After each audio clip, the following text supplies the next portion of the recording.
CNG pipeline फुटल्यानंतर रविवारी दुपारनंतर आहे ते मुंबई नवी मुंबई ठाण्यामध्ये अनेक ठिकाणी सीएनजी पंप बंद होते. मात्र काल रात्रीपासून आहे ते सुरू व्हायला सुरुवात झालेली आहे. मी सध्या सानपाडा या ठिकाणी आहे. साईन पटेल हायवेला हा सीएनजी पंप आहे. मात्र अद्यापर्यंत आहे ते या ठिकाणी सीएनजी सुरू झालेलं नाही आहे. त्यामुळे गेली 2 दिवस झालं हा मोठा त्रास आहे तो लोकांना सहन करावा लागलेला आहे. विशेषतः रिक्षा चालक आणि टॅक्सी चालकांना याचा मोठा त्रास सहन झालेला आहे. आपल्यावर या ठिकाणी काही रिक्षा चालक आहेत, आपण त्यांच्याशी बोलूया. क्या कहेंगे, किस तरह से सीएनजी नहीं मिल रहा? 2 दिन हो गए. 2 दिन हो गया सीएनजी नहीं मिल रहा है, जिसकी वजह से धंधे का हमको बहुत प्रॉब्लम हो रहा है. 3-3, 4-4, 5-5 घंटा हमको लाइन में लगना पड़ रहा है. तो धंधे के लिए तकलीफ हो रहा है जरा.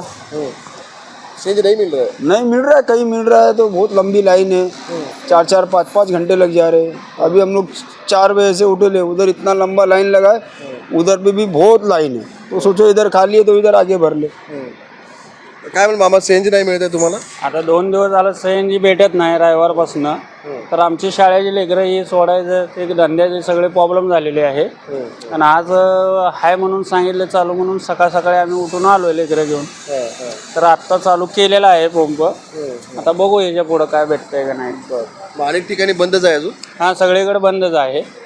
नवी मुंबईमध्ये कुठं काय ठिकाणी चालू आहे, काय ठिकाणी बंद आहे. पण तिथं गेलं तर सगळी पूर्ण लाईन आहे. 4-4 घंटे 2-2 घंटे थांबावं लागतं. ये नक्कीच आपण पाहतो की नवी मुंबईमध्ये आहे ते काल संध्याकाळनंतर काही सीएनजी पंप हे चालू झालेले, तर काही सीएनजी पंप अद्याप बंद असल्यामुळे याचा मोठा फटका आता वाहन चालकांना बसू लागलेला आहे.